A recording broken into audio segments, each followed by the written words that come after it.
Yep, that's an engine. Good morning, everybody. Hope you're having a fantastic start to the weekend. I am in the process of getting the car all ready to go on a fairly extensive road trip. Headed to southern Saskatchewan, which is about a 3,000 kilometer road trip there and back. With it being a long weekend, I will be leaving shortly after midnight tonight in order to avoid the worst of the traffic. So, with that in mind, I have to make sure the car is 100% ready to go before I even head off to my very last day of work where I'm currently working. Because when I get back from the road trip, I'm starting a new job. I'm very excited about it. Well, I'm as excited as I can ever be about a new job. Because it's a new adventure. That's got me excited. Having to have a job doesn't excite me. But as far as getting the car all ready to go, we start off with the basics, check the oil, make sure it has some. It's a little dark. I mean, I am about 50% of the way to my next oil service, so I won't worry about that too much. There's a correct level. The coolant level, however, is a little bit lower than I'd like to see it. I have been kind of keeping an eye on it, and it is slowly dropping. Nothing alarming, but enough that it's noticeable after a couple of weeks. So we'll shut the hood, and we're gonna go around, check the tires. Yep, it's got air. Yep, it's got air. And I happen to know, because I checked last night in the parkade, that all of my lights are working. And tire 3, and tire 4. Yeah, they all have air. They all have tread. So that's a good start, right?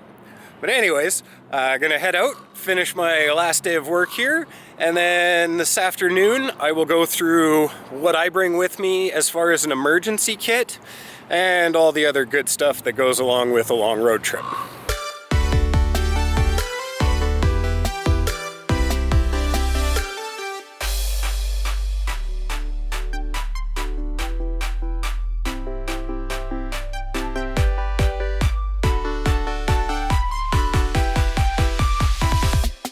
Yeah.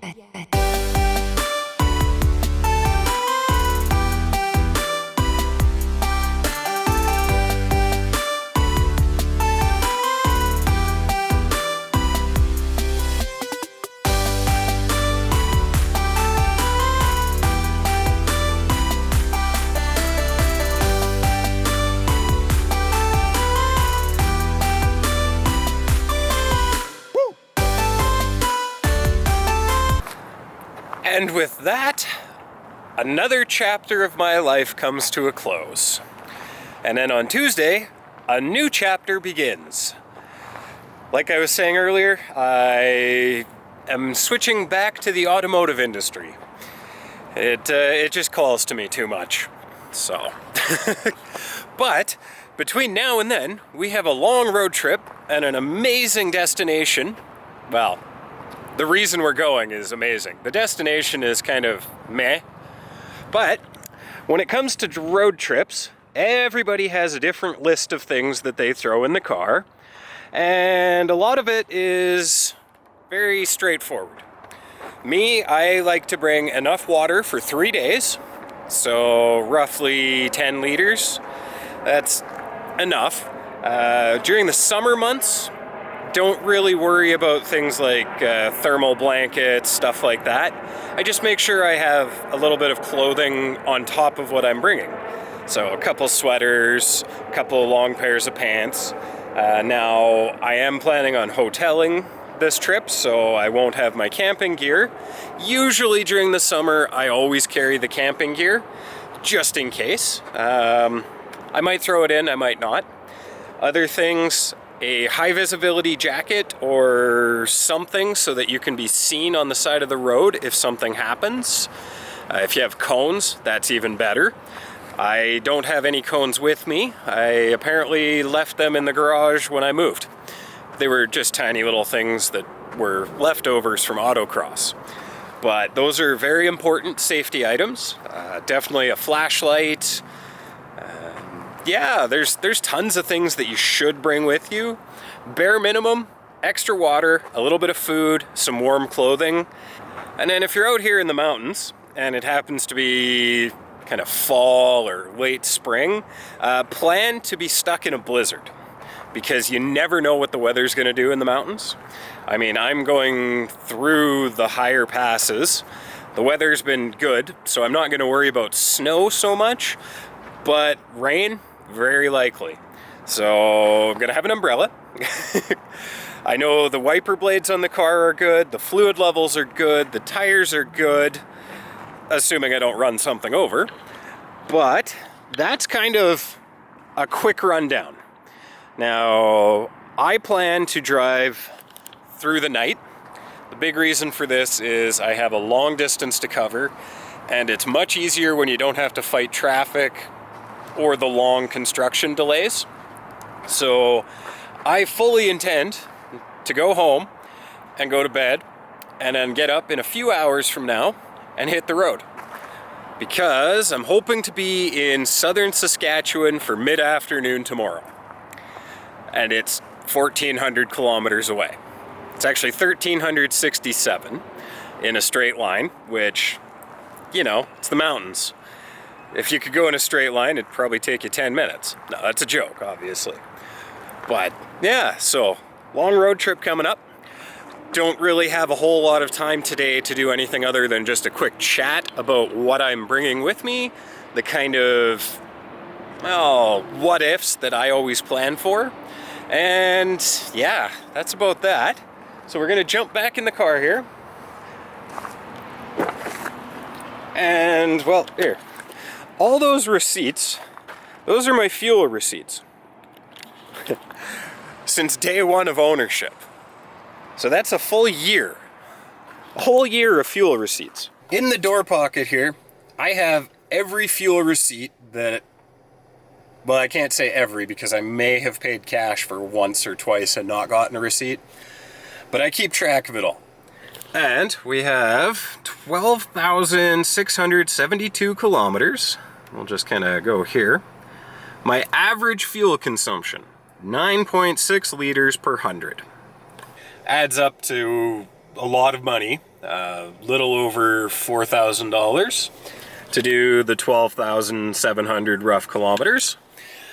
Biggest reason for that is here in British Columbia, for about 3 months, fuel was almost $2.50 per liter for premium. So that added up really fast.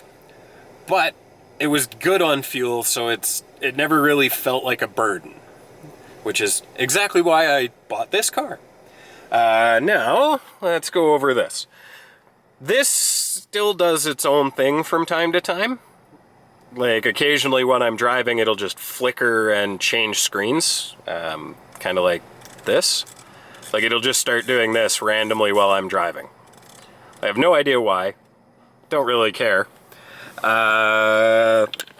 Honestly, that's about the only real problem that I haven't been trying to deal with already.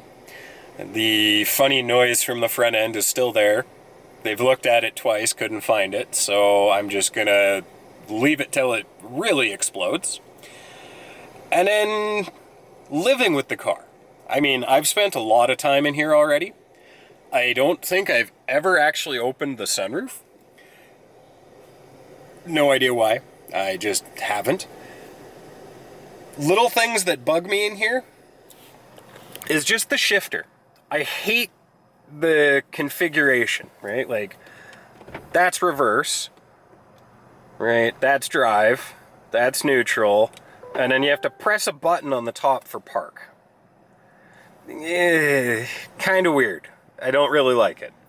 Another little oddity is this, okay? We've got volume controls, we've got volume control, and we have volume control. So 1, 2, 3 options, and there's a button right here.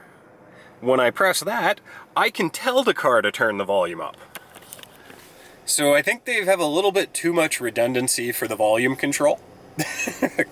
Cup holders, they are definitely American sized.